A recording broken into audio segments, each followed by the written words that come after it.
자, 오늘 요한복음 11장 말씀입니다. 요한복음 11장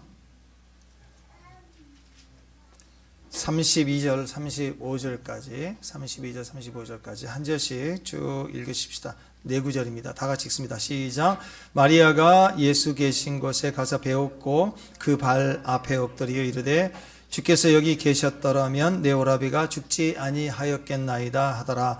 예수께서 그가 우는 것과 또 함께 온 유대인들이 우는 것을 보시고 심령에 비통히 여기시고 불쌍히 여기사 이르시되 그를 어디 두었느냐 이르되 주여 와서 보옵소서 하니 다 같이 예수께서 눈물을 흘리시더라. 자, 마지막 절 한 번 더 시작.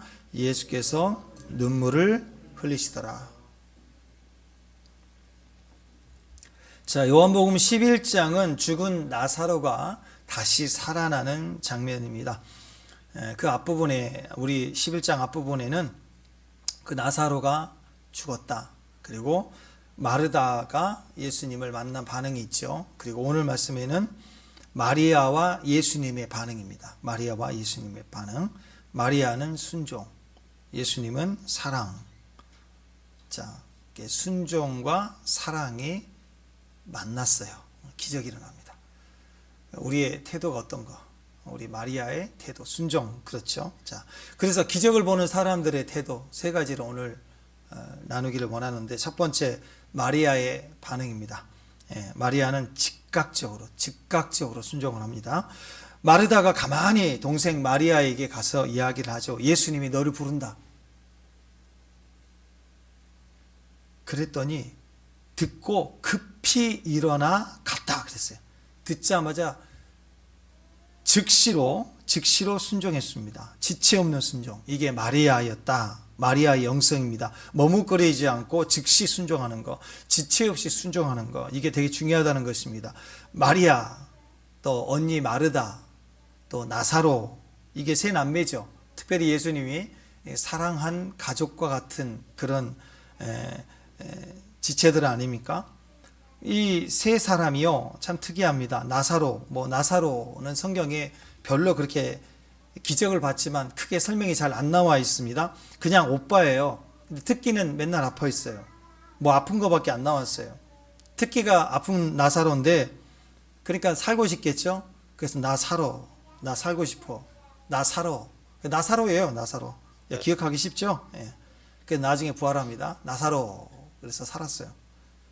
또 마르다는 예수님을 잘 대접하고 제일 먼저 영접하고 섬기는 사람입니다. 예수님이 갈증날 때 내가 목마르다 그러죠. 마르다. 기억하기 쉽죠? 예. 그래서 자기 이름이 들리는 거예요. 예수님이 내가 목마르다 그러면 예수님 목마르신가? 근데 마르다는 내 이름은 나를 부르시네? 이렇게 자기 이름이 들리는 거예요. 그래가지고 나를 부르시네 하고 막 물 위에 뛰어들었던 베드로처럼 막 뛰어가는 거예요. 예수님 막 제일 먼저 달려와서 영접하고 대접하고 섬기는데 1등은 항상 마르다. 그래서 우리가 농담으로 신학교 다닐 때 예수님이 십자가상에서 그렇게 불렀던 여자 이름이 있대요. 마르다. 그래서 목마르다. 그랬다고 그런 거예요. 오늘 장면이 누가복음에 또 나오는데, 누가복음에서는요, 예수님이 마르다를 부를 때 2번이나 불렀어요. 누구를 2번 부른 적이 없거든요. 뭐라고 그래요? 마르다야. 네가 많은 일로 염려하고 근심하나. 그래서 마르다를 부를 때는 2번이나 불러요. 마르다야. 예수님이 제일 많이 부른 여자의 이름이에요. 이렇게 농담을 했었는데, 그러니까 예수님이 늘 찾는 사람. 예수님 주변에 항상 뭔가를 대접하고 섬기려고 막 뛰어오는 사람. 이게 마르다였습니다. 그러니까 오늘 세 번째가 이 막내 마리아인데, 마리아의 특징은요, 예수님이 곁에 있어요. 그리고 말씀을 놓치지 않아요. 예배의 표준입니다. 예배를 어떻게 드려야 되는가? 말씀의 말씀. 무슨 말씀을 해도 그랬단 말이야? 그래 마리아예요. 그래가지고 말씀을 들으면 그랬단 말이야? 그럼 막 생각 안 해요. 막 급히 뛰어가는 거예요. 급히 서둘러서 막 달려가요. 나를 찾았단 말이야? 오늘 마리다가 예수님이 너를 찾는다 그랬더니 그랬단 말이야? 하면서 막 마리아가 달려가는 거예요. 이게 세 자매가 참 재밌어요. 예. 자, 오늘 11장이죠. 28절, 29절 두 구절 한번 읽어보십시다. 자, 28절, 29절 시작.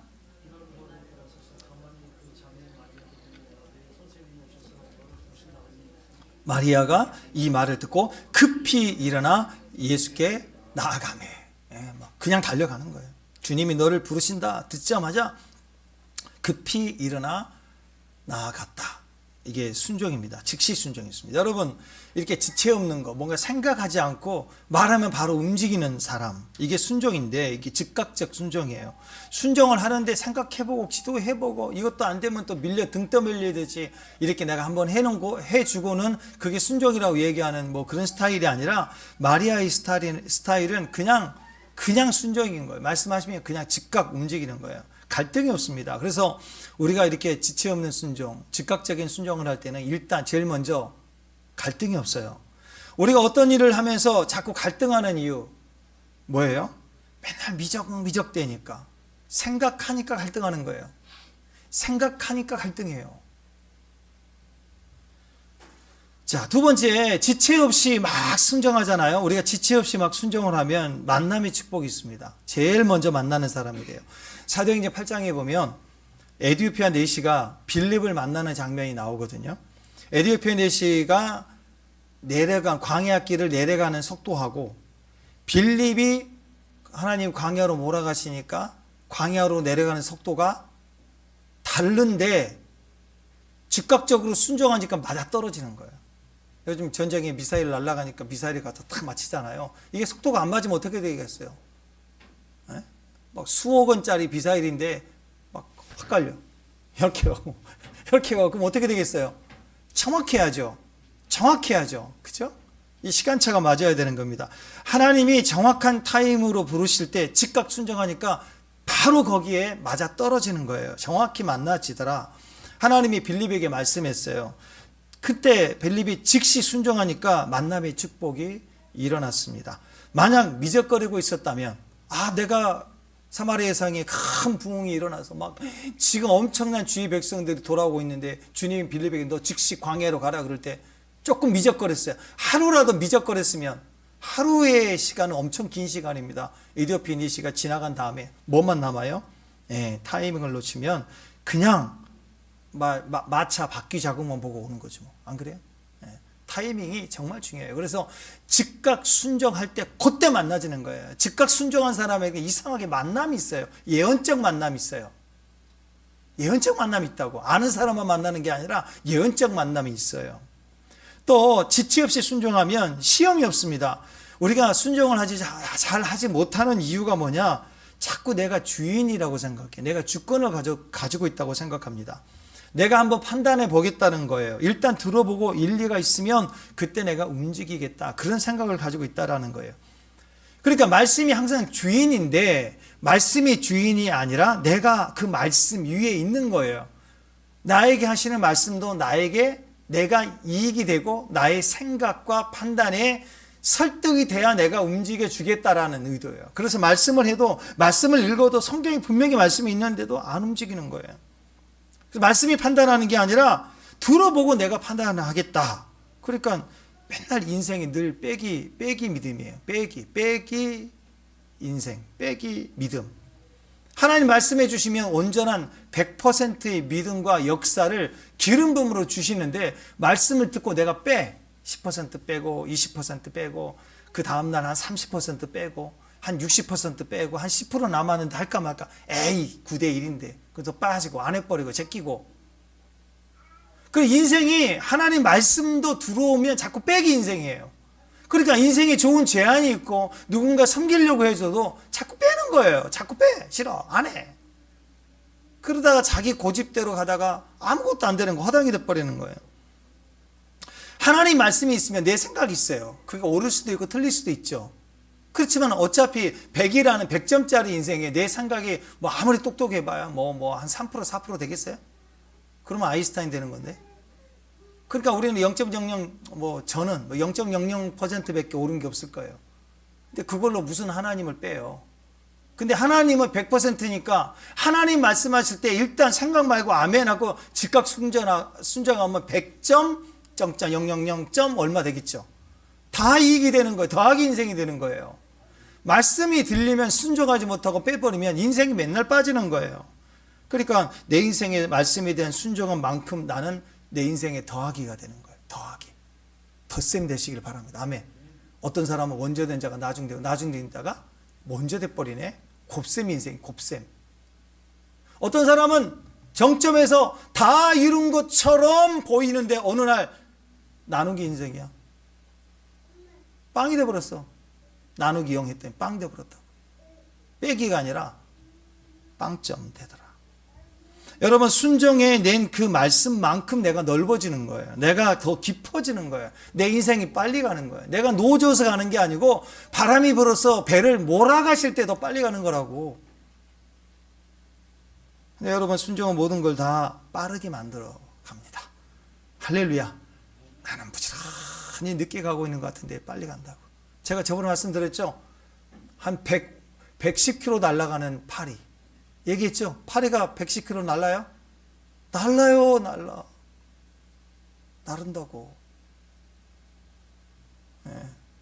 호르산에 갔다 우리 오는데 대전 넘어서 고속 타러 오는데 우리 차가 한 110km 거의 가까이 왔을 때 달리는데 아니 뒷좌석에 있는 파리가 앞좌석으로 날라오더라. 파리는 지속도로 날아가는 거예요. 0.00 뭐 킬로 날아갔겠죠. 우리 차는 110이라고 그러면 110보다 더 빨랐어. 110점 얼마로 날아가는 거예요.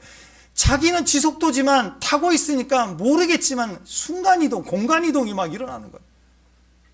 자기는 모르지만 우리 인생이 그래요. 내가 아는 걸로 삽니까? 믿고 살지. 그죠? 우리가 믿고 가다 보면 재걸음하고 있고 또는 뒤처지는 것 같지만 한 1년 지나가서 보면 부지런히 성공하고 뛰어가는 사람보다 내가 훨씬 더 앞에 가 있어요. 네, 그게 인생이라고.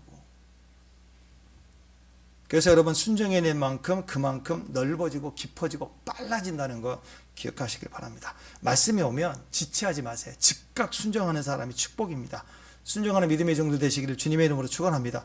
두 번째, 기적을 보는 사람의 태도. 두 번째는 마리아가 예수님 앞에 즉각 순종했잖아요. 그 다음에 바로 제일 먼저 예수님 보자마자 바로 했던 거 뭐냐? 엎드리는 거였어요. 예배였어요. 예배. 바로 엎드렸어요. 제일 먼저 하는 게 엎드리는 거, 경배하는 거. 그게 예배예요. 예배.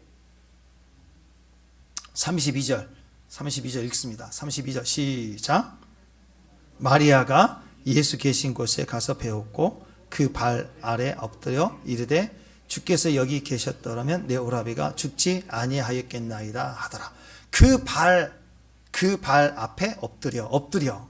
자, 마리아는 제일 먼저 이것부터 했어요.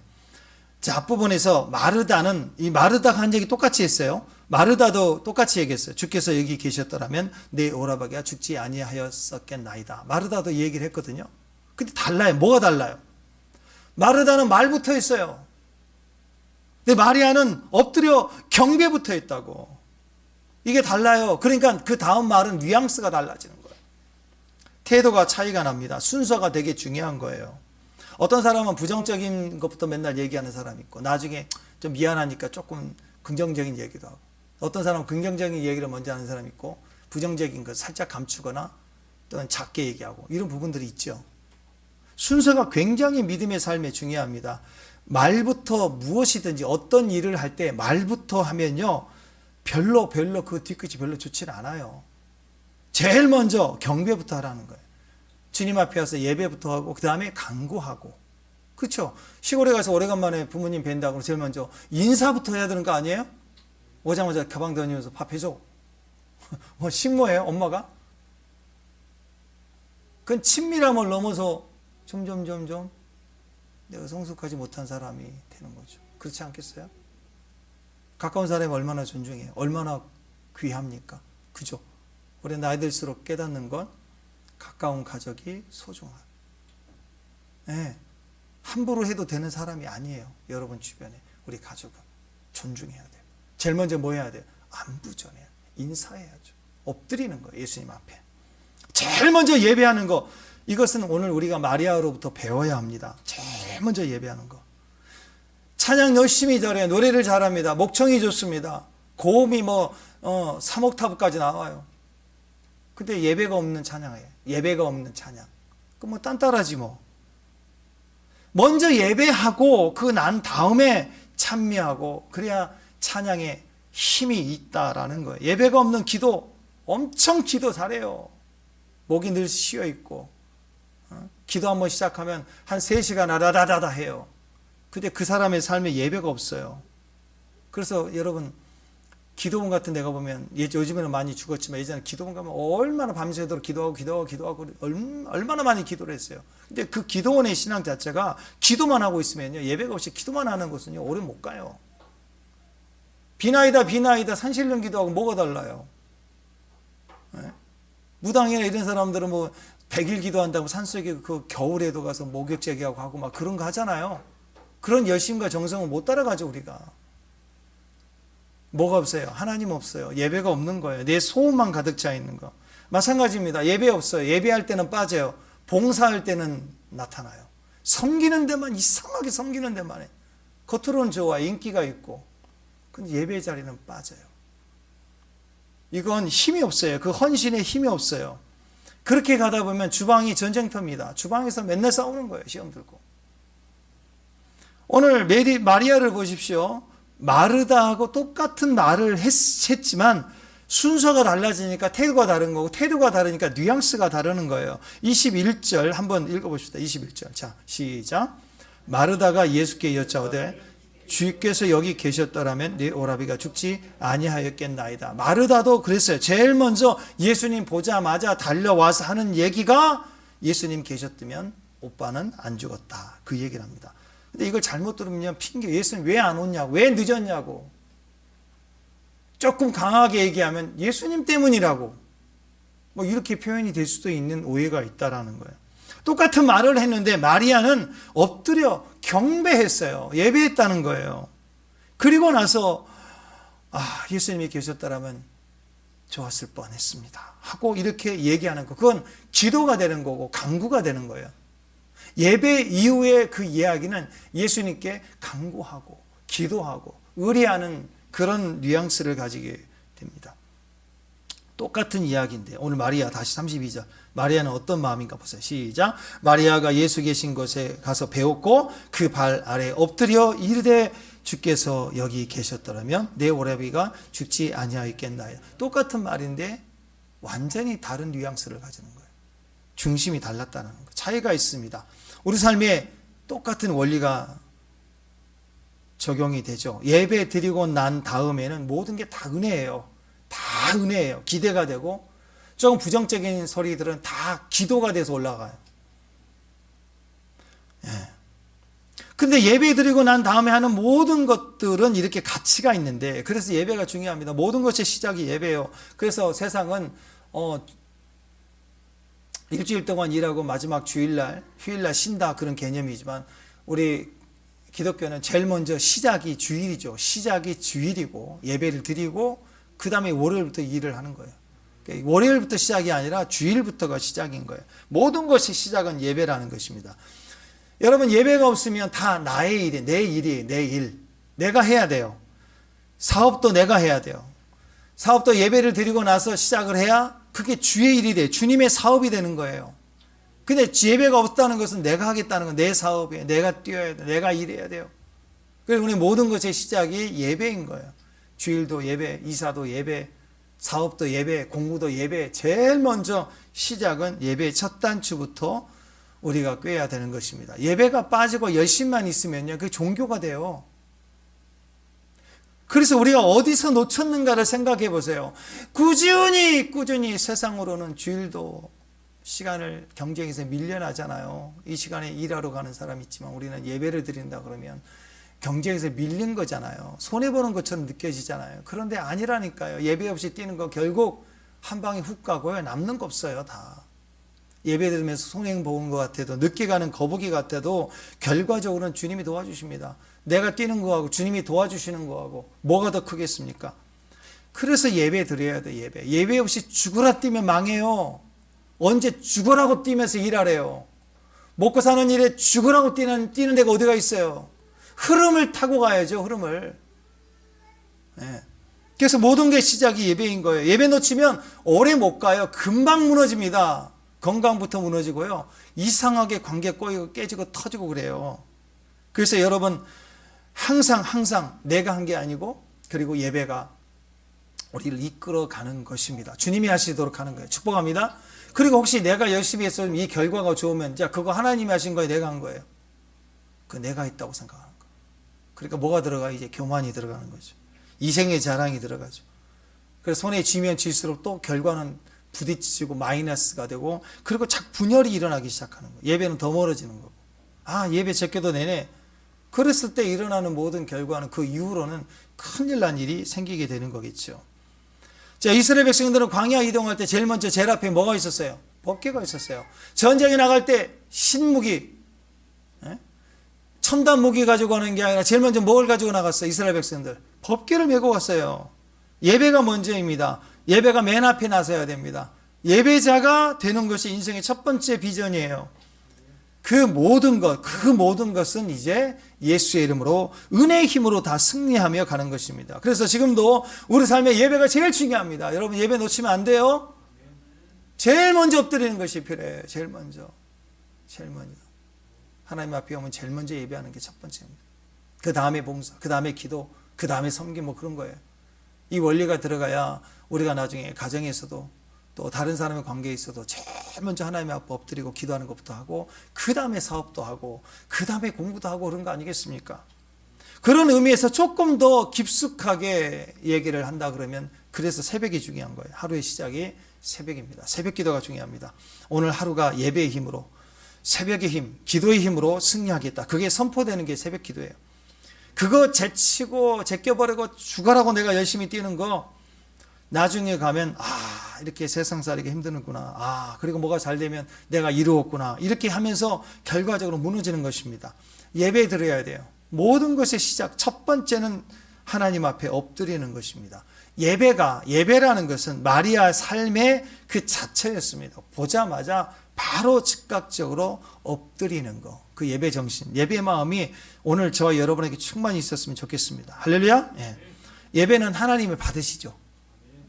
그죠? 그러니까 예배를 드리고 나면, 우리 하나님은 우리가 드린 예배를 받으면 입 딱. 그래요? 그래요, 안 그래요? 아니, 오래간만에 자녀들이 집에 온다 그러면 오는가 보다. 그런 부모 어디가 있어? 온다 그러면 얘가 좋아하는 거 미리 준비하죠. 안 그래요? 그냥 와도 뭐 해주고 싶죠? 안 해본 사람처럼 왜 그래요? 그죠? 근데 온 애가 와가지고 너무너무 이뻐. 엄마 괜찮냐 그러고. 그리고 조그만 선물도 갖고. 그러면 여러분 그거 받고 입 딱 이거예요? 이거? 아니죠? 그러면 더 주고 싶지 않아요?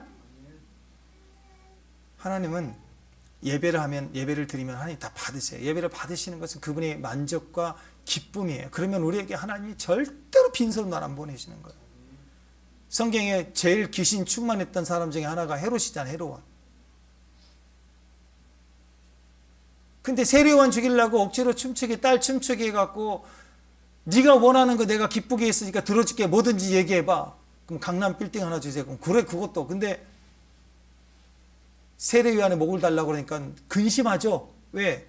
선지자를 죽였다 그러면 뭐 나라의 절반이 아니라 자기 정권이 바뀔 수도 있는 굉장히 두려움이지만, 귀신 충만한 헤롯 왕도 자기 기쁘게 했다고 말했으니까 들어주잖아요.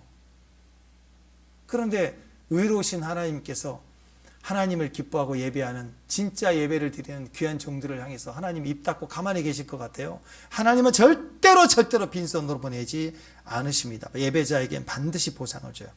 하나님은 예배드리는 자의 손을 절대로 그냥 빈손으로 돌려보내지 않으십니다. 아까 얘기했던 사도행전 8장 내시를 보십시오. 이디오피아 내시가요, 예루살렘까지 왔다가 다시 이디오피아 수도로 갔겠죠. 아디스아바바로 다시 돌아간다 그러면 그 거리가 거의 1500km예요. 왕복이니까 거의 3000km죠. 3000km를 갖다가 비행기도 없이 왔다 갔다 하는 게 보통 쉬운 일이 아닙니다. 뭘 위해서? 한 번 예배 드리려고. 절기 때 한 번 예배 드리려고 이디오피아 내시가 그렇게 마차를 타고 와서 예배를 드리고 가는 거예요. 한 번 예배. 그러니까 집 앞에 있어서 드리는 사람하고 거리가 멀어서 오는 사람 예배하고는 마음의 태도가 달라요. 많은 걸 포기해야 되고 결단해야 되니까. 이디오피아 내시가 3000km라고. 3000km. 옛날에는 길이 안 좋았으니까 얼마나 힘들었겠어요. 한 2달 정도 걸리는 거예요. 한 번 예배를 두 달 거쳐 돌려서 드렸다는 것입니다. 엄청난 희생을 드린 거죠. 여러분, 우리가 생각할 때 한 번 예배를 3,000km까지 드리면서 왔다 갔다 하면서 드릴 수 있을까? 그런데 왔다 갔다 해봐야 빈손이잖아요. 예배만 드리고 오는 거잖아요. 빈손이잖아요. 가성비 없죠? 근데 아니래요. 하나님은 이 중심을 보시고 이렇게 예배드리고 돌아가는 이디오피아 내시를 그냥 보내지 않고 그 당시에 영성이 제일 충만한 종이에요. 그 사도행전 부분에 그 당시 베드로보다도 더 성령이 충만한 사람이 빌립이었다고. 그 시대, 그 시간대에 최고의 정점을 찌르는 사역자가 빌립이었다고. 사마리아 성에 붕이 터져버렸어요. 그러니까 막 미니스터리가 일어나고 막 사역자를 세우고 막 복음이 확실히 증거돼야 돼. 그때 하나님이 너 빌립아 빨리 가라. 빌립을 그걸 몰아버렸다고. 가성비 없는 일을 하는 것 같아요. 아니, 지금 최고 핵심 리더가 사역이 부흥이 일어나고 지역을 변화시키고 성을 뒤집어 놓고 있는 부흥의 주체인데 다른 사람을 보내야 되는데 아니라고. 하나님 보시기에 땐 이디오피아 내시가 얼마나 갈급한 사람이니 그 예배의 결과에 내가 축복을 주겠다 하면 하나님이 가장 위대한 종을 그냥 보내시는 거예요, 거기다. 그래서 이사야의 말씀을 듣게 하고 그 말씀의 복음을 증거하게 하고 세례를 받게 하고 구원을 받게 해서 보내잖아요. 절대로 하나님 빈손으로 보내시잖아요. 이디오피아 내시로 보면 빌립 집사 입장에서 보면 가성비 없는 일에 가장 정점을 꽂고 쓰임받고 있는 최고의 종이 그 사역에 가성료를 내서 거기에 부흥 발전해서 많은 사람들 구원받게 하는 일을 해야 될 때 가장 바쁠 때 정점에 있는 그 사역자를 딱 빼가지고 광야로 보냈다고. 그래서 빌립 집사 입장에서는 이거 뭐야? 나를 자천시키나? 뭐 그럴 수도 있잖아요. 근데 아니래요. 왜 그랬는가? 에디오피아 내시를 사랑했어요. 그에게 예배드리고 가는 그 사람의 대가를 받으신 거예요. 그의 최고의 선물을 주기 위해서 그 당시에 가장 하나님이 기뻐하는 종을 불러서 가장 인정받는 종을 불러서 안수받게 하고 세례받게 하고 보내시는 거예요. 이런 시각을 가진다면 지금 우리의 상황도 얼마든지 달라질 수 있겠죠. 하나님께서 예배하는 자를 너무 기뻐하십니다. 너무너무 기뻐하십니다. 요한복음 4장의 표현에서는 예배하는 자를 찾으신대요. 누가 나를 위하여 예배하는가? 예배자를 찾고 계신대요. 빌립을 보내어 이디오피아 내시를 찾아요. 먼 길을 가게 해서 은혜를 부어주고 세례를 부어주고 구원을 받게 하고 능력 부어주고 보내요. 그러니까 우리 인생에 내가 예배가 있으면 내가 예배자가 되면 굉장한 일이 벌어집니다. 은혜가 찾아온다니까. 미사일처럼 온다니까요. 네. 대륙을 넘어서 하나님의 이 시대의 언노인팅이 날라온다니까. 나한테 은혜가 온다고. 은혜가 나를 향하여 오고 있어요. 예배자에게 은혜가 떠나지 않습니다. 하나님의 도우심이 떠나지 않습니다. 항상 주님이 뒤에서 밀어주세요. 항상 승리합니다. 항상 체험이 있어요. 내가 채워가는 거 아닙니다. 주님이 계속 부어주는 거예요. 계속 부어주는. 근데 우리는 왜 맨날 빈손입니까? 왜 빈손일까? 왜 드라이할까? 저는 첫 번째예요. 내가 왜 지금 이 마음이, 내 상황이, 내가 왜 내 모양이 이럴까? 저는 첫 번째 진단이 예배라고 생각합니다. 나의 예배는 지금 안녕한가? 네, 그게 중요해요. 그게. 예배에서부터 첫 단추 다시 채우시기를 주님의 이름으로 축원합니다. 예배가 빠지고 죽어라 일만 하면서 열심히고 예배는 대충이고 그러면 맨날 빈손입니다. 채워지는 게 없어요. 금방 빠져나갈 돈이에요. 예배 드리면 주님께서는 절대로 우리에게 빈손으로 우리를 보내지 않으십니다. 예배 다음에는 하나님의 은혜의 탄비가 반드시 있어요. 예배 드릴 때 반드시 하나님이 채워주세요. 그래서 하나님 나라에는 빈손 빈머리가 없습니다. 저는 사역하면서 제일 가슴 아플 때가 정말 제 마음에 너무너무 힘들 때가 언제냐? 빈손 빈머리예요. 어느 날 임재가 안 느껴지는 거예요. 어느 날. 방금 전까지 찬양할 때 막 임재가 충만했는데 다리가 후들후들 떨려서 이렇게 올라왔는데 누군가 기도해 주려고 딱 앉는데 nothing. 아무것도 안 느껴지는 거예요. 아니, 기도해주는 사역자가 기도할 때 어노인팅이 하나도 안 느껴지면 받는 사람은 뭐 느끼겠어요? 안 느껴지는데 뭐가 흘러가요? 어떤 분들은 반응이 좀 안 나올 수가 있어요. 반응은 여러 가지가 있으니까. 근데 기도할 때 충만한 은혜가 있으면 계속 기도하죠. 흘러가니까. 근데 아무것도 없을 때가 있어요. 정말 아무것도 안 느껴질 때가 있어요. 그럼 붙잡아 봐야 은혜가 없어요. 집회할 때는요 그냥 지나갑니다. 안 되니까.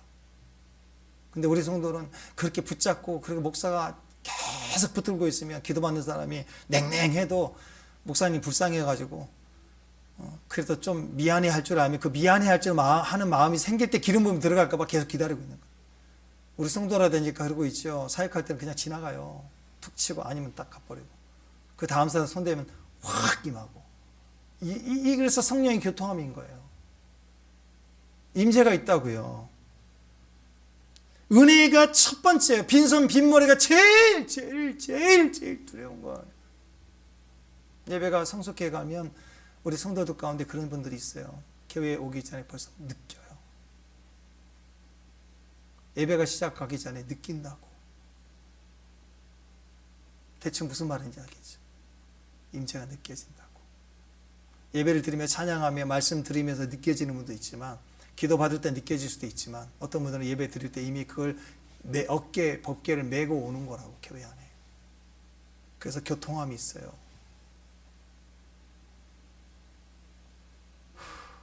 하나님 나라에는 절대로 빈손 빈머리가 없습니다. 예배의 마음을 가지고 오면 하나님 그 사람에게 반드시 은혜를 베풀어 주세요. 1500km, 3000km의 대가를 지불했습니까? 예배 한 번이 2달 걸립니까? 그러면 이디오피아 그 내시 같은 사람에게는 빌립을 공중 이동시켜갖고 안수받게 한다고. 축복합니다. 축복합니다. 하나님은 꼭 그렇게 일하십니다. 지금 마리아를 통해서 우리에게 설명하고 계시는 거예요. 마리아가 이렇게 경배하는 자세를 가지니까 하나님께 그 예배자, 경배자에게는 다 부어주세요. 싹 다 부어주시는 거예요. 이디오피아 내시가 예배하고 돌아가니까 하나님께서는 그에게 빈손 빈머리 절대 되지 않도록 반드시 은혜를 베풀어 주세요. 은혜 받은 순서예요. 이게 모든 응답과 은총은 영적인 은혜를 우리에게 부어지는 그 순서가 항상 똑같아요. 예배가 제일 먼저예요. 예배. 마리아에게는 그 예배자의 태도가 있었어요. 몸에 배어 있었어요. 몸에 익혀진 거, 예배가. 그런 분들이 있어요. 칼질할 때 보니까 나는 손댈까 봐. 나도 양파를 써는데 또 사람이 또 완벽하잖아. 완벽주의가 있어갖고 제가 양파도 똑같이 썰어야 돼, 간격을. 잘못 썰잖아요? 그럼 얼른 먹어버려요. 옆에서 먹을까 봐. 나는 완벽하게 썰어요. 그러니까 늦어, 이렇게. 근데 우리 남자들 야외 가서 보니까 우리 소병정쟁 착착착, 목사님 그래요? 근데 안 보고 하는데 양파가 척척척척 나가네. 이 칼질이 몸에 배인 거죠. 몸에 배어 있으니까 되는 거지. 몸에 안 배어 있으니까 나는 손을 자를까 봐 겁나는데 착착착착 이렇게 된다고. 예배는요, 헌신이에요. 헌심이 아니라 섬김은 몸에 배어야 돼요. 그래서 고난이 몸으로 올 때 몸에 배인 예배가 이기는 거라고. 그때 정신 차리자. 내가 이럴 때 누구한테 기도 받아야 돼. 늦은 거예요, 이미. 고난은 더 깊이 들어와서 내 갈비뼈를 부러뜨린다고. 몸에 배어져 있는 예배가 우리 신체적으로 가해지는 고통도 이기는 거예요. 우리 신체를 고난이 건들게 하지 마세요. 어차피 시즌은 겨울이 되고 대환란의 시즌을 맞이하게 되지만, 지금은 내 몸에 어떤 그런 더러운 것이 나를 건들게 만들 수 있어요. 허락하지 마세요. 예배로 헌신만 내 몸을 건들게 만들어야 돼요. 예배가 나를 건들게 해야 돼요. 예배로 단련되어 있을 때, 그때가 되면 어떻게 단련된 몸을 건드겠어요? 환란이, 기근이, 적신이. 우리가 넉넉히 이기는 자가 되는 거라고 얘기를 하고 있습니다. 마지막 때 교회는 마리아 같은 거예요. 마리아, 사랑받은 자. 아멘?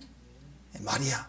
그래서 주님 무슨 말 하면, 그랬단 말이야? 그러고 달려. 마리아. 알려줬죠? 마리아. 아멘? 그래서 주님 오늘날 아픈데 일어나 그러면 주님이 일어나라고 하셨단 말이야 하고 일어나는 거예요. 지금 마르다가 얘기했잖아요. 주님이 너를 찾으신다. 나 그랬단 말이야. 막 달려가서 엎드리잖아요. 경배하잖아요. 어느 날 그럴 거예요. 공중으로 올라와라. 그러면 나는 어떻게 공중이 뜨지? 그 얘기도 생각할 틈이 없어. 주님이 나보고 공중에 올라가랬단 말이야? 그럼 올라가는 거야. 샥 올라가. 마리아가 돼야 공중에 주님을 영접한다고.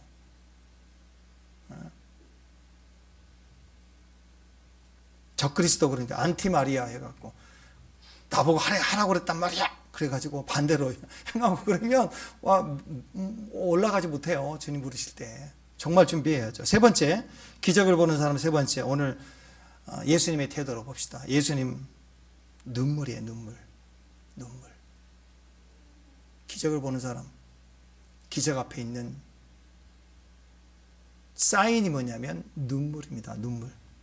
예수님은 항상 눈물과 승리가 같이 나타났어요. 실제로 보이는 눈물을 흘릴 때도 있지만 마음으로 울 때가 있어요. 이게 다 포함되어 있습니다. 눈물은 기적을 만들어냅니다. 예수님은 나사로의 죽음 앞에 그를 살릴 수 있는 능력도 있지만 죽음을 도구로 보지 않았어요. 죽음 자체, 아픈 것 자체가 고통스러운 거예요. 아이들 아플 때 마음이 아프죠. 안 그래요? 약이 있어도 일단 아픈 아이, 잠 못 자는 아이를 보면 마음 아프잖아요. 나사로의 죽음을 소중하게 다루셨어요. 그를 슬퍼하는 사람들, 그의 남매들을 긍휼히 여기셨어요. 어떤 마음의 상태도 외면하지 않았어요. 같이 우셨어요. 그래서 승리는 항상 눈물과 같이 나는 거예요.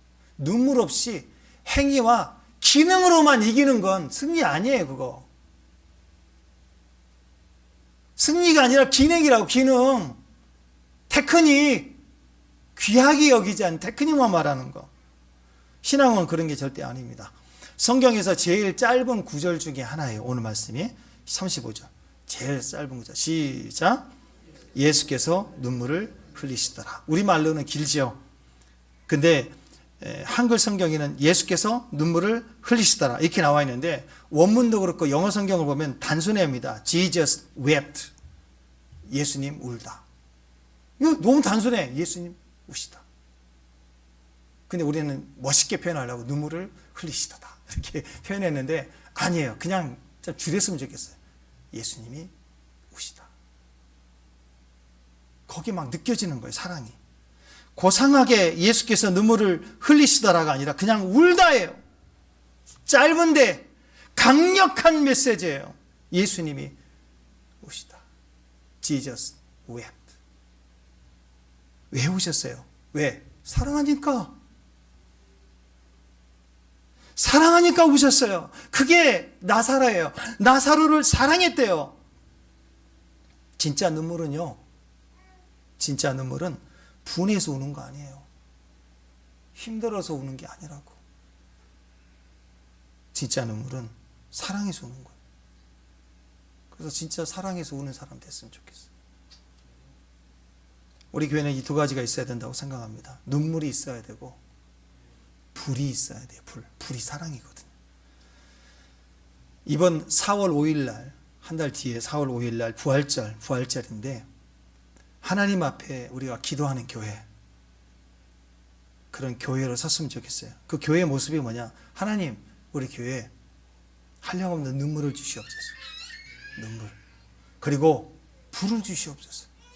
고난이 아닙니다. 온통에서 억울해서가 아닙니다. 사랑하기 때문에 울면 뜨거워지는 거예요. 불이 붙기 시작하는 거예요. 그 눈물에 뜨거움이 같이 우리에게 부어지는 거예요. 역사적으로도 그렇고 눈물과 불은 항상 생동감이 있는, 부흥이 터지는 교회에 그게 사인이었습니다. 특징이었습니다. 여러분, 저와 여러분에게 눈물이 있습니까? 저와 여러분에게 불이 있습니까? 그거 있으면 지금 우리 신앙이 진짜예요. 찐이에요. 찐. 눈물이 있는데 불이 없으면 그 눈물은 사랑해서 우는 게 아니고 그 눈물은 억울하고 속상해서 우는 눈물일 수 있어요. 근데 진짜 사랑하면, 사랑해서 울면 울다가 뜨거워지기 시작해요. 사명을 발견해요. 내가 해줄게. 내가 막아설 거야. 그리고 그 불로 주님 앞에 매달리기 시작합니다. 기도가 달라져 버려요.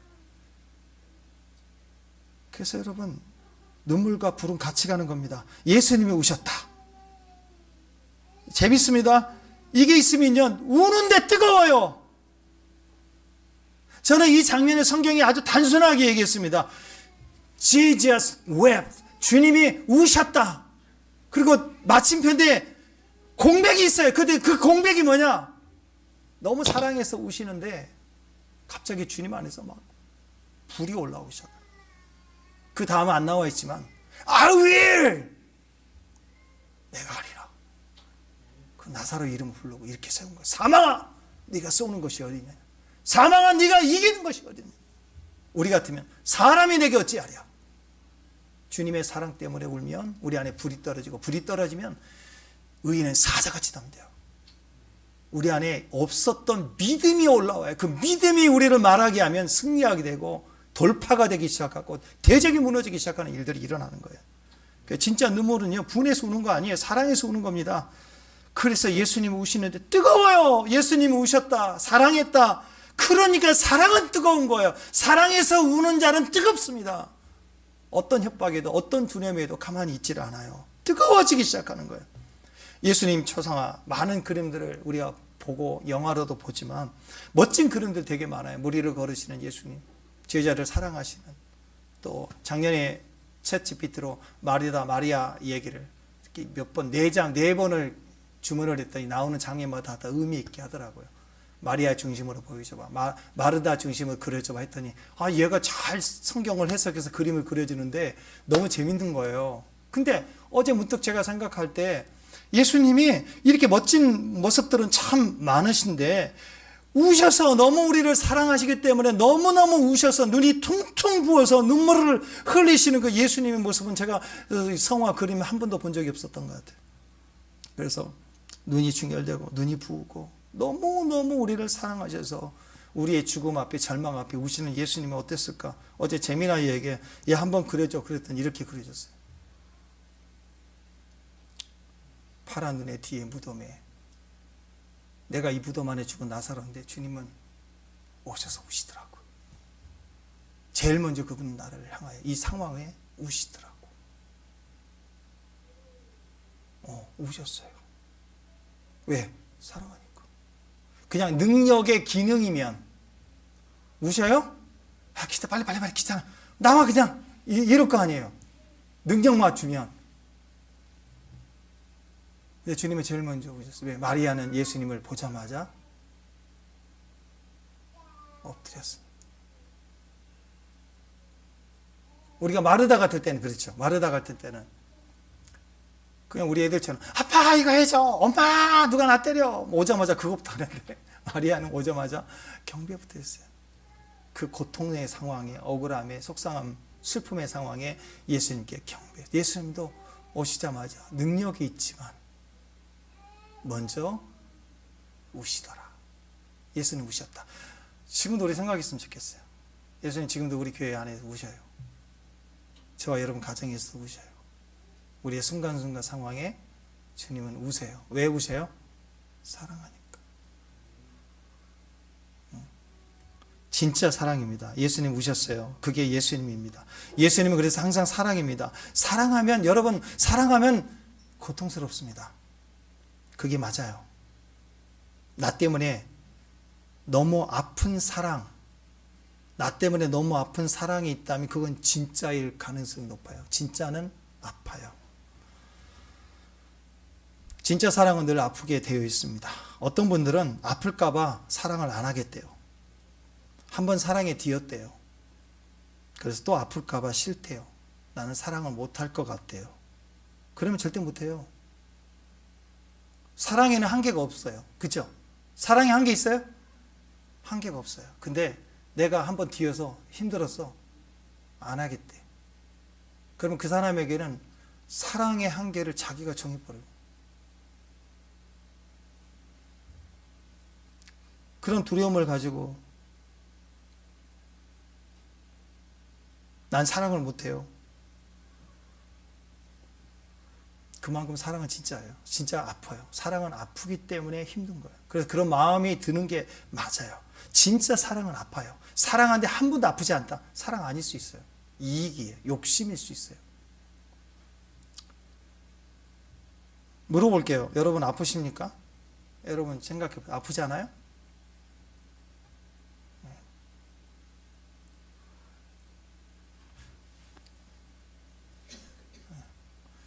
아까 예배 시작하는데 우리 소은이가 계단에서 만나자마자 저 아파요. 소은아 축구 간다? 아파요. 왜? 살아있으니까. 예수님 앞에 오니까. 아프면 살아요. 진짜 사랑이니까. 사랑은 아픈 겁니다. 아파야 돼요. 인생이 아픈 거예요. 아픈 게 싫으면 그 아픈 거에 그 이면을 보면 그게 진짜 사랑이거든요. 아픈 것만 보지 말고 그 이면에 있는 진짜 사랑이 나예요. 예수님이고. 거기서 만나지는 거예요, 우리가. 그러니까 사랑은 아프다라는 말에 악센트가 달라요. 사랑은 아프다. 사랑은 아프다. 아니에요. 사랑은 아프다예요. 사랑이 먼저예요. 사랑은 아프다. 그게 아니라고. 사랑은 아파요. 그래서 사랑은 진짜예요. 사랑은 위대한 거예요. 그래서 아픔을 피하려고 하다 보면, 아픔을 피하려고 숨기만 하면 사랑 없는 고통만 남아서 우리 인생도 사랑 없는 인생, 그렇게 무너지고 드라이해지기 시작하고 삭막해지고 마는 것입니다. 여러분, 하나님은 사랑이시다. 그 뜻이 무슨 뜻입니다? 하나님이 아프시대요. 우신대요. 하나님 우신다. 하나님이 아프시다. 우리를 사랑하신다는 증거입니다. 우리도 마찬가지입니다. 하나님께서 우리에게 눈물을 주신다. 무슨 뜻이에요? 우리가 하나님을 사랑하는 거고, 나 자신을 사랑하는 거고, 내 형제와 이웃을 사랑하는 거고, 열방과 세계와 나라, 피조 세계를 다 사랑하기 때문에 아픈 거예요. 그러니까 내가 아프다, 싫다만 생각하지 말고 그 내면에 사랑이구나. 우리는 그걸 경험해야 돼요. 아, 내가 사랑하는구나. 그렇잖아요. 내가 알지 못하고 사랑하지 않는 상황이 아프고 힘들면 나는 안 아파요. 긍휼이 임하고 도와주고 싶은 마음이 생기지. 근데 누가 아픈데 같이 아파요. 사랑하니까. 나는 언제까지 이렇게 아파야 되는가? 아파야 돼요. 사랑이니까. 자식 낳고 키우다 보면 사랑이잖아요. 왜? 아프니까. 그게 사랑인 거예요. 자식 키우면 다 아파요. 아프지 않는 부모 없어요. 특히 엄마는 애를 낳을 때부터 아파요. 우리 아빠들 보면 남자들 가슴으로 낳았다. 아이, 그럼 거짓말하지 마. 가슴으로 낳는 거 아무것도 아니에요. 임신해 보세요. 배 나와 보세요. 우리가 좀 사람 빼서 나온 배하고 비교 안 돼요. 그건 배도 배도 아닌 거예요. 엄마는 애 낳을 때 아픕니다. 애 키우면서 더 아파요. 그리고 다 키워놓고 죽도록 아파요. 왜? 다 키워서 시집장가 보내면 끝난 줄 알았더니 시집 보내놓고 나서 그 시집간 딸이 또 애를 낳겠다고 배가 부르면 엄마는 또 아파. 더 아픈 거예요. 더 아픈 거라고. 불쌍하대요. 왜 그렇게 아파요? 우리 딸 너무 불쌍해요. 불쌍하대요. 특히 막내. 부모님은 막내를 쳐다보면 그렇게 불쌍한 것도 없대요. 그냥 막내는 뭘 잘해도 불쌍한가 봐. 막내를 보면. 엄마 눈에는 제일 불쌍해. 막내가 제일 잘 사는 사람이라고, 자식 중에 제일 잘 살아도 엄마 눈에 항상 제일 불쌍해. 막내는 그런 거예요. 가족이 남매가 많은 경우에는 큰언니, 큰딸, 큰형, 제일 장소는 6남매, 7남매 되면 막내가 자식 같아요, 장씨. 정말 자식 같아. 불쌍하대. 그런 마음이 있다고요. 그게 뭐예요? 사랑이니까. 그러니까 사랑은 아파야 돼요. 아파야 가치가 있는 거예요. 살아계신 하나님의 아들이 아파하고 사랑하면 하나님이신데 우리를 아파하잖아요. 그럼 우리 가치가 높아져요. 주님이 우실 때 우리 가치가 높아진다고. 아니, 술주정뱅이가 맨날 막 술 먹고 고래 만들어야 이렇게 하다가 설렁탕집에 앉아갖고 국물 마시면서 맛 좋다 그러면 그 설렁탕집이 맛집 되겠어요? 가치가 떨어져요. 그리고 사람들이 귀담아 듣지도 않아요. 쳐다보지도 않아요. 그냥 빨리 먹고 가, 지저분해, 이럴 거 아니에요. 근데 트럼프가 한국에 와서 종로 3가에 있는 뒷골목 설렁탕 3,000원짜리 그거 먹고 맛 좋다 그러면 그 다음 날부터 못 먹어요. 우리는 줄 서갖고. 대박 나는 거야. 그 집 설렁탕의 가치가 올라가 버려요. 성경 한 6만 원, 5만 원, 6만 원 정도 되는 거예요. 성경 6만 원짜리인데 그 성경을 목숨 걸고 들고 다니며, 그 성경, 스마트폰 시대에 저도 성경 요즘에 안 들고 다니잖아. 다 이게 편하니까. 근데 요즘 어떤 분들은 아직도 성경을 들고 다니며 버스를 타도 성경을 읽는 분들이 있어요. 성경 6만 원짜리지만 성경을 목숨 걸고 성경을 들고 있으면서 성경을 읽으면 그 사람에게는요 6만 원짜리가 아니라 목숨값이에요. 목숨 걸고 읽으면 그 사람에게는 6만 원짜리 아니라고, 그 사람의 목숨값이라고. 그게 훌륭한 사람이, 역사를 이룬 어떤 사람이 평생 손에 손때 묻은 성경을 가지고 있으면 그 6만 원짜리 아닌 거예요.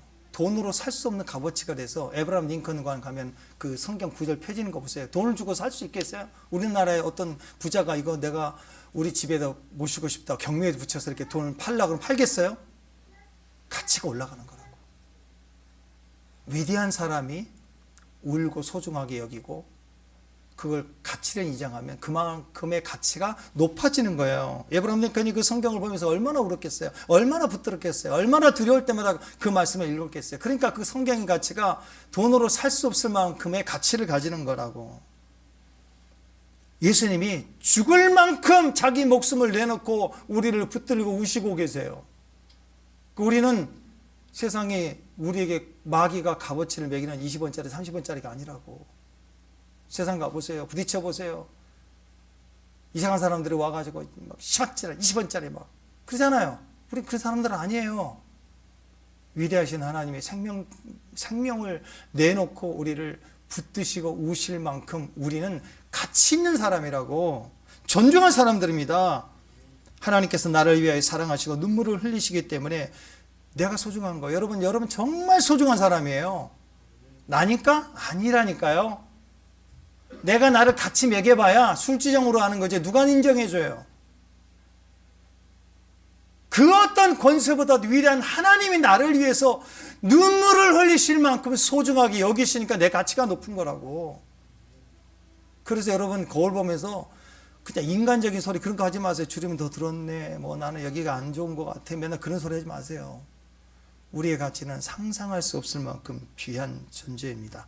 하나님은 나를 가장 소중하게 여기시고 우리의 말 한마디 행동에도 아파서 우세요. 그만큼 우리가 소중하기 때문인 거예요. 하나님이 나를 사랑하시고 눈물을 흘리시는 존재, 그 대상이 나기 때문에 내가 소중한 거라고. 여러분은 누구를 놓고 오십니까? 우리 자녀들을 한번 생각해 보십시다. 자녀들을 지금까지 놓고 그동안 얼마나 우셨어요? 특히 자녀들 중에 제일 아프고 제일 힘들고 어렵게 사는 아들이 있다면 더 많이 울지 않겠어요? 그렇지 않아요? 네. 그게 사랑이라고. 더 사랑한다는 건 더 많이 아프다는 뜻이에요. 우리 인생이 그래요. 우리가 제일 아픈 게 있다고 해도 아프다고 고통 아니에요. 내게 가장 큰 위로를 주는 거예요. 내가 아프면 그 아픈 것 때문에 오히려 뜨거워지니까 그 뜨거움은 나에게 위로를 줘요. 아프니까 내가 살아있는 거잖아요. 무덤에 있는 사람이 지금 아프다는 거 느껴요? 통증이 없잖아요. 우리는 우리의 잘못이 아니라 사랑하기 때문에 아프다면 축복입니다. 100% 축복이에요. 세상에 줄 수 없는 가치가 있으니까. 아프다고 아픈 게 싫다고 혼자만 지내면 바보가 됩니다. 그 인생은 가치가 떨어져요. 아플 때 울어야 돼요. 아플 때 붙잡아야 돼요. 그래야 가치가 올라가기 시작하는 거예요. 근데 살면서 내가 누군가의 가치를 인정해주고 누군가의 가치를 높여준 적도 없고 누구의 사랑을 받아본 적이 없으면 우리는 가치가 올라가지 않는 사람이라고. 우리가 누군가의 사랑을 받았고 그리고 우리가 누군가를 위해서 울었기 때문에 가치를 부여하고 있다면 여러분 참 인생을 잘 살고 계시는 거예요. 축복이라는 거예요. 우리를 뜨겁게 하기 때문에. 아프지만 가치가 높아지니까 절대 포기가 안 되는 거. 그래서 거기에 얼마나 뜨거움이 있는데 예수님 나를 이렇게 사랑했는데 우리를 이렇게 사랑했다고 우리를 이렇게 붙들어 주셨다고요. 그런데 어떻게 내가 내 인생을 포기해요? 어떻게 내가 나를 판단할 수 있겠어요? 하나님 나를 이렇게 사랑하시는데 지금 나를 위해서 뜨거우신데.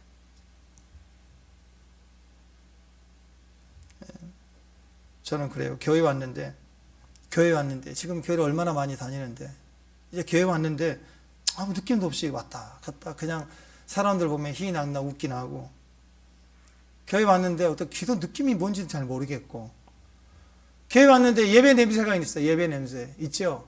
근데 예배 냄새를 못 맡는 거예요. 임재도 못 느끼는데 뭐 그런 거지 그냥 앉았다 일어섰다 이걸 계속 다음 주도 할 거고 그 다음 주도 할 거고 막 난 미칠 것 같아. 그러면 교회 왔는데 왜 냄새를 못 맡죠? 왜 예배 드리는데 기도 느낌이 없을까요? 왜 그분의 향기와 바람과 그분의 우심과 눈물과 관심과 집중이 내 안에 들려지지 않을까? 우리 신앙에 대해서 한번 확인을 해봤으면 좋겠어요.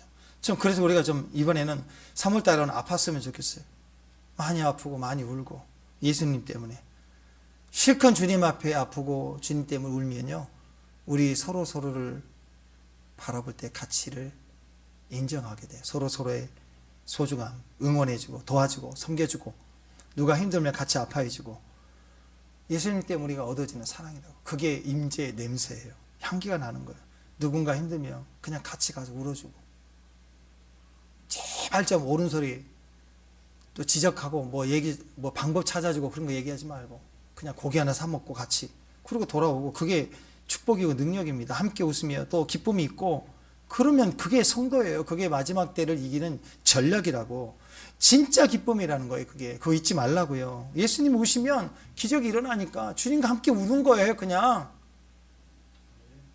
그게 교회예요. 그리고 교회는 울어야 돼요. 뭐 때문에? 세상 핍박이 온다고 차별 뭐 한다고요. 정치적으로 이상하게 된다고. 괜찮아요. 교회는 핍박 때문에 오는 게 아니고 교회는 예수님을 사랑해서 오는 존재들이에요. 그래서 울면서 뜨거워지는 사람들이. 그래서 주님의 기적을 보는 사람들이기 때문에. 그래서 오늘 말씀에 이게 나오잖아요. 그렇게 많이 했던 거. 스폴랑크리조마이. 그죠? 예수님이 불쌍히 여기심. 성경에 이 스파클라니조마이가 나오는 단어가 나오는 그 구절마다 기적이 일어났어요. 예수님이 우시는 걸 사랑해서 우리를 우시고 나를 불쌍히 여기시면 우리는 기적이 일어나는 거예요. 우리는 그 공동체예요. 주님이 너무너무 우리 막내 너 많이 울고 너 많이 아프구나 너 힘들지. 그럼 주님이 같이 우시는 거야. 거기에 기적이 일어나요. 33절 시작.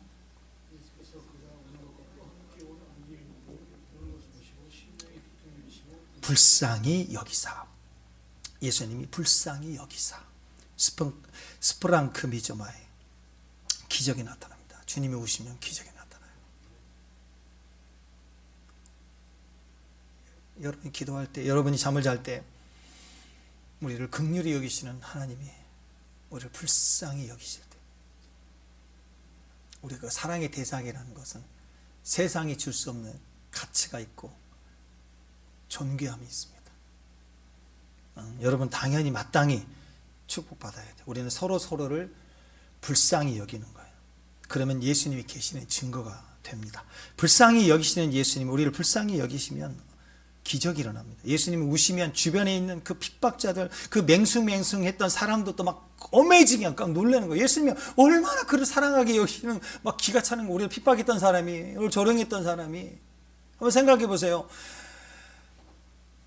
왕에게 어떤 다니엘 같은 존재는 막 다니엘이 실수, 저거 나쁜 놈입니다, 막 얘기할 때 왕이 그래 나를 빼놓고 그럴 수 있단 말이야, 그런 게 아니라 일단 왕이 다니엘 네가 얘기해봐라, 그랬느냐, 이거 확인도 안 하고 다른 신하들이 막 다니엘을 참소할 때 왕이 펑펑 울면서 다니엘을 향하고 있다면 신하들은 공포를 느끼지 않을까요? 더 이상 핍박하고 비난하는 말을 하지 못할 거 아니에요. 방어해 주시는 게 아니라 다니엘이 당하는 고통을 공감하고 있으면 그 다음부터는 무서운 거예요. 무서운 일이 벌어지는 거예요. 잘못 건너면 큰일 나는 거죠. 예수님이 눈물을 흘리시더라. 36절 보면 이렇게 얘기합니다. 시작. 이에 유대인이 말하되 보라 그를 얼마나 사랑하셨는가. 이 강팍한 유대인들도 알아요. 진짜 예수님이 그를 사랑했구나. 그냥 능력이 센 분, 기적의 역사하시는 분, 무슨 쇼를 하나 보자, 이렇게 판단했던 사람들이 중심에서 사랑하여 우는 장면에 충격을 받는 거예요. 우리 사투리 같은 거다. 예수님이 겁나 사랑했나 봐. 겁나 사랑했나 봐. 뭐 그렇겠죠. 지금도 예수님 우리를 사랑하시고 우리를 위해서 눈물을 흘리십니다. 왜? 우리 안에 위로가 있으면 그게 바로 증거입니다. 예수님이 우시다. 위로가 있고 우리가 일어섬이 있고, 그리고 우시면 우리가 부활이 있고, 또 그분이 우시면 우리에게 생명이 있는 것입니다. 예수님 같이 우리도 사랑하고 울 줄 아는, 그게 교회예요. 교회. 그 교회의 모습이 되기를 원합니다. 여러분, 예수님이 진짜 사랑이시죠. 진짜 사랑하니까 예수께서 우셨다, 이렇게 말씀을 합니다. 항상 예수님은 사랑입니다. 그렇기 때문에 사랑하면 고통스럽고요, 너무 아픈 사랑이기 때문에 진짜 사랑이에요. 그래서 진짜 사랑은 늘 아프게 돼 있어요. 왜 저는 이렇게 아파야 되나? 너는 왜 이렇게 힘들까? 사랑이니까. 힘들다고 포기해버린 사람은 아프지 않아요. 아플라 그러면 피해버리겠죠. 우리가 내 인생 사랑하니까 아픈 거예요. 우리가 내 몸을 사랑하니까, 내 인생, 내 시간, 나라는 존재를 내가 사랑하니까, 나 때문에, 내 인생 때문에 내가 아픈 거라고. 자식을 사랑하니까 자식 때문에 아픈 거라고. 예수님도 마찬가지입니다. 아가서 5장 8절에 보면 아픈 정도가 아니라 병 나버렸어요.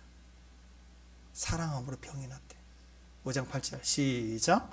예루살렘 딸들아, 너희에게 내가 부탁한다. 너희가 내 사랑하는 자를 만나거든 내가 사랑함으로 병이 나으라고 하렴. 우리 안에 진짜 눈물이 있는 이유는 하나님이죠. 하나님 아니에요? 하나님이시잖아요. 사랑하니까 눈물이 있는 거예요. 진짜 울어야 돼요. 세상 때문에 우는 게 아니고 하나님 때문에 우는 눈물이 교회 안에 있어야 됩니다. 우리는 우리 안에 사랑이라는 이 깊은 마음의 고통이 있어야 됩니다. 끊임없는 마음의 굶주림이에요. 배고픈 거예요. 갈급한 거예요. 주님 아니면 안 되는 자리가 있어요. 그 어떤 금과 은과 세상의 것을 다 갖다 놔도 사실 자식도 아니고 그 어떤 누구로도 채워지지 않는 공간이 하나 있어요. 잠금동산이 있다고, 봉안샘이 있다고. 거기는 오직 주님만으로만 만족되는 곳이에요. 그게 안 채워지니까 고통이에요. 그 고통이 너무 크니까 병들어 버리는 거예요. 예수님을 볼 때까지는 예수님이 아니시면 안 되는 그 자리, 예수님이 오셔야지만 그때부터 웃을 수 있는 자리가 있다고. 그건 우리부터 시작된 게 아니에요. 원래 그 마음의 영혼의 그 자리, 지성소의 그 자리는 반드시 법궤가 있어야 돼요. 그 자리에 고통이 우리 안에 있어요. 그 자리는 우리를 영광으로 이끌어갑니다. 아가서 5장에서 신부의 고통은 세상의 연단이나 고난이나 역경이 주는 시련 때문에 질질 짤고 우고 그런 게 아니라고. 마지막 때 성도의 고통을 아가사의 술라미가 미리 땡겨와서 울었어요. 교회 안에 이기는 자가 출산되는 그 모습 속에 몸부림치는 기도 속의 눈물은 바로 주님만이 채워져야만 하는 고통입니다. 그래서 아픈 거예요. 예수님 때문에 아프셔야 돼요. 예, 임재가 임하면 막 기쁨도 임하고요, 치유도 임하고 좋아요. 근데 임재가 점점 강력해지면 졸음이 오고 잠이 오고, 또 때로는 임재가 너무 강할 때는 기도하다가 팔이 아파요. 뻐근 거예요. 한 3주, 4주 동안 너무너무 어깨가 아픈 거예요. 이 몸살 난 것처럼. 실제로 병이 납니다. 병이 난 것처럼, 코로나 걸린 것처럼 힘이 없어져요. 병이 나야 돼요. 사랑함으로 주님께 병이 나야 돼요. 미치도록 주님이 갈급하기 때문에 다른 사람들이 나를 비난하고 때리고 억울하고 옷을 벗기고 째려보고 흘겨보고 노려보고 거짓 댓글을 달고 막 소문내고 그래도 거기 관심 없어요. 내가 아픈데, 내가 너무 아프니까 안 들려요. 거의 주님 때문에 미쳐가기 때문에, 병이 나기 때문에 안 들린다고, 부당하게 해도 반응하고 싶지 않은 거예요. 사랑이 막 충만해서가 아니라 지금 내가 아프니까. 사람이 조금도 믿지 않고요, 나를 힘들게 하는 사람에 대해서 판단도 안 서게 됩니다. 왜냐하면 병들었어요. 병. 주님이 우시는 걸 봐버렸어요. 주님이 우시는 장면을 볼 때 강팍했던 바리새인들, 유대인들도 숙연해졌잖아요. 우리 주변의 판단도 숙연해집니다. 모든 판단이 꺾이는 거예요. 왜? 내가 병들으니까. 우리 주변에는 이렇게 예수님의 사랑 때문에 병든 사람이 필요해요. 마리아 같은 사람. 내가 버림받고 수치를 당해도 주님이 우리 가운데 나타나실 수만 있다면, 그분이 속히 오실 수만 있다면 나는 병들어도 되는 사람.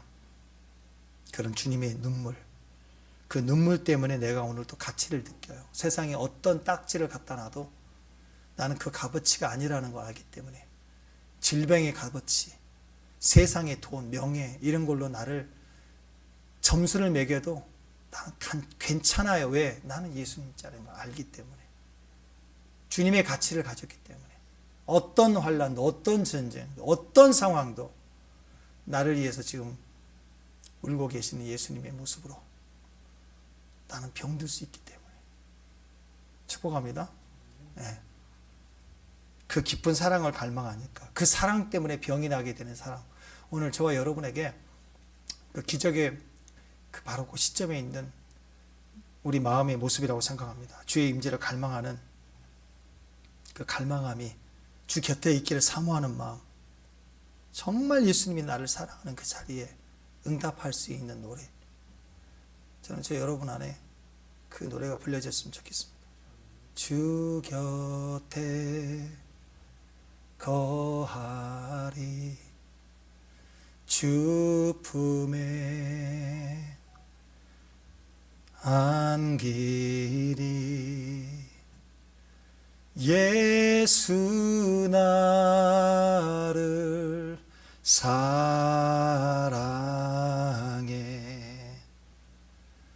나 주께 모두